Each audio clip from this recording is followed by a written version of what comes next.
What's up guys, MikeCoco back here bringing you guys an update video on the last patch in Legion of Heroes, which is 1.50.8 I think. Last number ends in 8, and the patch, while not being a very significant content patch, actually brought in a lot of things. So first off, we'll start off with Awakening. Now this function was pretty much here before this patch, but you couldn't really use it. That's pretty much why there was a ring slot, and it says here you must awaken a hero.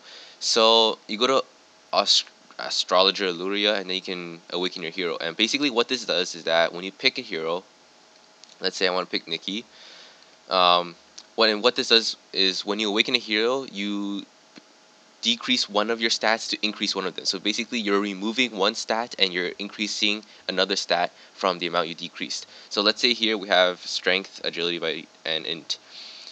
Nicki's a sword user, so there's no point having int. So you would want an awakening that causes your int to drop but your strength or your vitality to increase. That would work really well. And during this awakening you can also open the ring slot. So each time you awaken you have the chance of opening the ring slot, and if you open the ring slot you can use a ring, and I'll talk about how to get a ring later.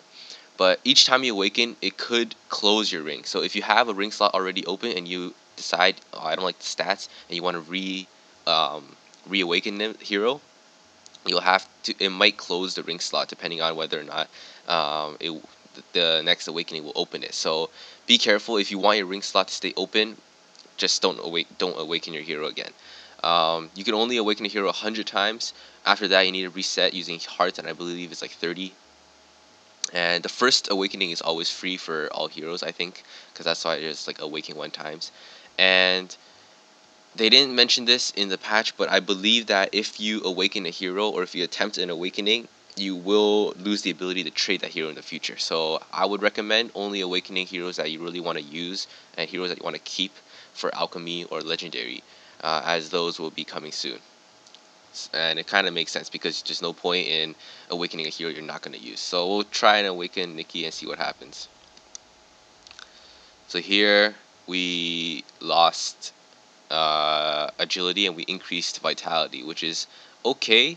I guess we'll keep that for now because we might as well. There's no reason not to.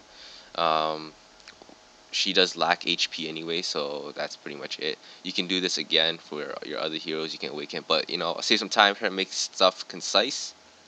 So the next part is how to get the ring. So we go to Chameleon, and in the last patch, Chameleon introduced legendary gear update. So that means that you can trade bravery medals for legendary gear, which is like a special level of gear. It's past ascended, but it's not quite there to demigod yet, and you can trade it using bravery medals. And you can get these bravery medals by fighting in Infinity Wars. And the nectar is what you get to obtain rings. So nectar is something you obtain when you fight heroes that are, or fight mobs that are greater than level 50. So right now I've been farming floor 70 and ants, and I've gotten 400 nectar. So it doesn't drop as frequently as you would wish, but it comes up eventually, and there's no real reason to actually farm for it. It's just that when you're farming for other things, nectar will pop up. So don't worry too much about that. But pretty much what you do is you trade for one jewelry box, and you'll get a random ring of a random level. It's very similar to Infinity Wars. And the next thing is bounty hunting. So it's like a daily event like phase. I'm not sure I can show you right now because it's kind of blocking. It's in the way, I think. But pretty much what it is that you have to fight a random boss of a certain level, and after you finish that boss, the first clear will reward you with a rare legendary chest, I think, or rare treasure chest or whatever. I forgot what it's called, and it can give you like a certain number of bravery medals. The first clear offers that, and then every time you clear it after, similar to a tower, you get bravery medals. So this is a really nice way to get bravery medals aside from Infinity Wars, because Infinity Wars is quite difficult for some people if they don't have full ascended. Albeit bounty hunting is also quite difficult because you need to get at least rank D in floor 75.5, which is actually a bit challenging if you don't have full ascended.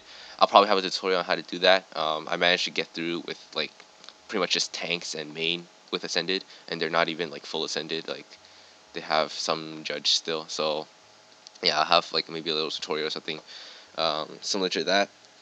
And that is pretty much it for the update. It might not seem like a lot, but that was actually a lot of stuff introduced.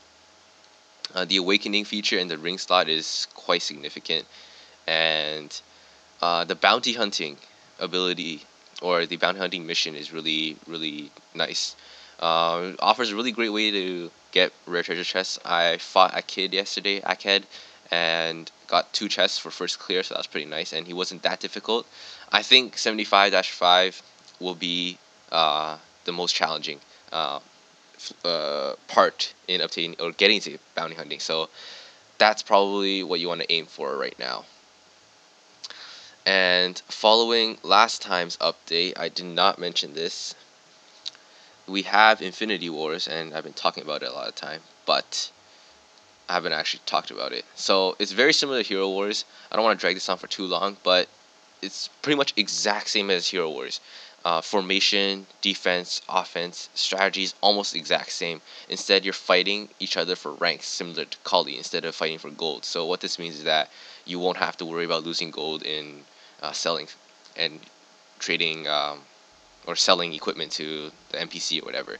So one strategy that a lot of people have been using is to put up a really weak defense. And the reason why I say this is because if you set up a weak defense, people will likely attack you more. And if more people attack you, your rank drops slowly and slowly. And this is, you might think this is counterintuitive, but it's really beneficial because if your rank drops, you can attack weaker players. And if you attack weaker players, you'll get a certain number of bravery medals for each attack right here. Win offers you 3 to 10 bravery medals. So by doing this, you can drop yourself to low rank and then work your way back up while earning bravery medals. Because if you just stay at your normal rank, let's say if you're at rank 300 and you can't fight anyone else because you're always losing at 300, you can't earn any bravery medals, and you'll likely drop anyway because there are people who are using this method, and they are secretly like, their actual potential is probably like rank 300, but they're at like rank 1000. So they're fighting all the way up, and they'll probably knock you out anyway. So that's just one of the strategies people have used. Um, Other than that, it's the same as Hero Wars. You know, set up your strong lanes. Event heroes are always a must because they deal a crap load of damage. And aside from that, that's pretty much it. You just need to get 1,000 bravery medals, and you'll be able to trade it for legendary gear. So, following last time's or last update, we've also introduced equipment points and hero points, and there's a link on the forum I posted, and I did a bit of calculations. And what this is basically you're selling tickets or equipment for a certain number of points, and later you can use those points to trade in for better tickets, for example gold 5s, and better gear. Right now we're limited to judgment, but demigod and ascended will appear soon. I don't know when, because I don't know exactly when next time I'll implement them, but you are able to get these items with equipment points and hero points respectively. So the trick to this is there's already a link post on the forums on the most efficient way, and basically involves using high level or high grade equipment and selling that back. And you're limited to 100 purchases each day. So with these rubies, you can purchase. Actually, it's how it works is that you're trading rubies for hero points, and then you're buying these items for rubies and sapphires. Kind of like another process or another step in between that it's kind of useless, but that's just how they did it to limit your amount of purchases. So you can only buy 100 rubies and sapphires a day, so you want to max them out each day.